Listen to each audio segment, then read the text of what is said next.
வணக்கம் நண்பர்களே, முக்கிய செய்திகளை இந்த பதிவில் பார்க்க போகிறோம். முதல் செய்தி, அண்ணாமலை ஒரு சிசிடிவி வீடியோவை வெளியிட்டிருக்காரு.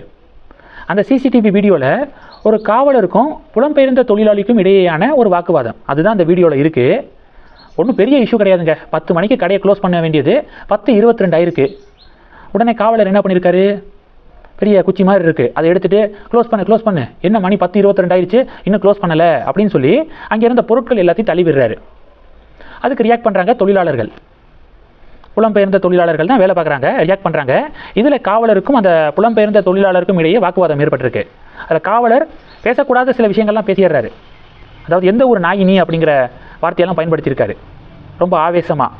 இது என்னுடைய சொந்த ஊர், கடையை க்ளோஸ் பண்ணிவிட்டு ஓடிடு, நாளைக்கு கடை போட்டால் கால் இருக்காது அப்படிங்கிற வார்த்தையெல்லாம் விட்டுருக்காரு காவலர்.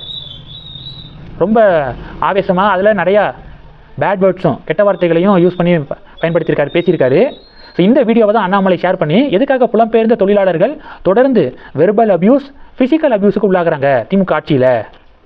காவலர் அப்படிங்கிறவர் சட்டப்படி நடந்துக்கணும், அதை விட்டுட்டு ப்ராப்பர்ட்டியை டேமேஜ் பண்ணுறது, இது மாதிரி வெர்பல் அபியூஸ் பண்ணுறது, இதெல்லாம் அதிகாரமாக கொடுக்கப்பட்டிருக்கு காவலர்களுக்கு அப்படின்னு அண்ணாமலை கொந்தளித்து கேள்வி கேட்டிருக்காரு. அண்ணாமலை ex-IPS, காவல்துறையில் உயரிய பொறுப்பில் இருந்தவர். அவர் என்ன நடந்துக்கிருக்கு அப்படின்னு சொல்லிட்டு ரொம்ப ஆவேசமாக கொஸ்டின் கேட்டிருக்காரு. ஸோ இந்த விவகாரம் பேசுபொருளாக மாறி இருக்கு. புலம்பெயர்ந்த தொழிலாளர்கள் பார்த்தீங்கன்னா national highway project, metro project, factory, இது மாதிரியான இடங்கள் எல்லாம் அவங்க தான் இருக்காங்க, அவங்க தான் பணிபுரிகிறாங்க, பொருளாதாரத்துடைய முதுகெலும்பே அவங்க தான்.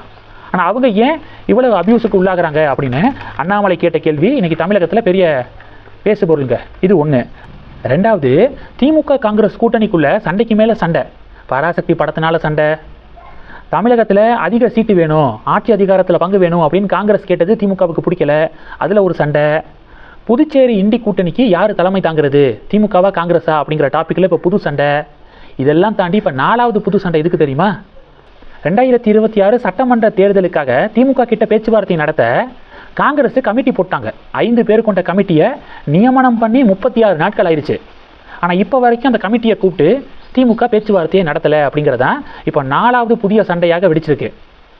எப்போதுமே திமுக கூட்டணி கட்சிகள்கிட்ட பேச்சுவார்த்தை நடத்த எலெக்ஷன் டேட்டுக்கு முன்னாடியே கமிட்டி போட்டுருவாங்க. ஆனால் இப்போ வரைக்கும் கமிட்டி போடப்படலை. அதுவும் காங்கிரஸ் கமிட்டி போட்டு 36 நாட்கள் ஆயிடுச்சு அப்படிங்கிறது தெரிஞ்சும் எதுவுமே பண்ணாமல் அப்படியே அமைதியாக இருக்காங்கன்னா என்ன அர்த்தம்? எங்களை அவமரியாதை பண்ணுறாங்களா அப்படின்னு சொல்லிட்டு இப்போ காங்கிரஸ்காரங்கெல்லாம் கேள்வி கேட்குறாங்க. தேர்தல் டேட்டு அறிவிக்கப்பட்டதுக்கு அப்புறம் தான் கமிட்டி போடப்படும் அப்படின்னு திமுக தரப்புக்கிட்ட இருந்து சொல்லப்பட்டுருச்சான். எலெக்ஷன் டேட் அறிவிக்கட்டும், அதுக்கப்புறம் பேசிக்கலாம் அப்படின்னு சொல்லிருச்சான் திமுக. அதனால கூட்டணி கட்சிகள்லாம் இப்போ அப்செட்டில் இருக்காங்க. இது 2. 3வது, ஜனநாயகன் பட இஷ்யூ இருக்குது பார்த்தீங்களா? கோர்ட்டு மூலமெல்லாம் போனால் அவ்வளவுதான். 500 கோடி ரூபா இதில் இன்வெஸ்ட் பண்ணியிருக்காங்க பட தயாரிப்பு நிறுவனம். அடுத்து அவங்களுடைய டாக்ஸிக் அப்படிங்கிற படம் மார்ச் 19 ரிலீஸ் ஆகுது.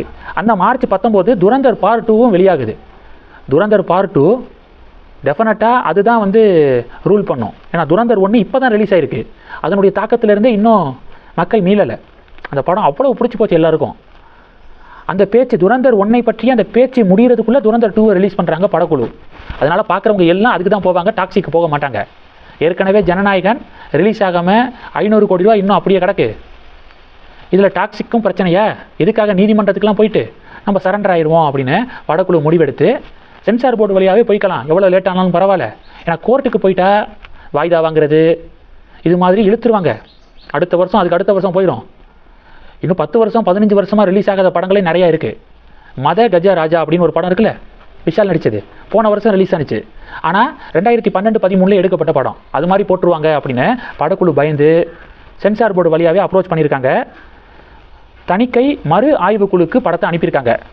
இப்போ சென்சார் போர்டு 10 நாள் வேணும், 10 நாள் ஆகும், நாங்கள் பார்த்துட்டு சொல்கிறோம் அப்படின்னு சொல்லிட்டு சென்சார் போர்டு பதில் கொடுத்துருக்கு. அதனால் மறு ஆய்வுக்குழு படத்தை பார்க்கட்டும், பார்த்து ரிப்போர்ட்டை கொடுக்கட்டும், சர்டிஃபிகேட் கொடுக்கட்டும் அப்படின்னு ஜனநாயகன் படக்குழு வெயிட் பண்ணுறாங்களாம். இந்த செய்திகளை பற்றி உங்களுடைய பார்வைகளை மறக்காமல் கமெண்ட் பண்ணுங்கள். தொடர்ந்து கணக்கில் இருங்க, அடுத்தடுத்து நிறையா பதிவுகளை பார்க்க போகிறோம். நன்றி. ஜெய் ஹிந்த்.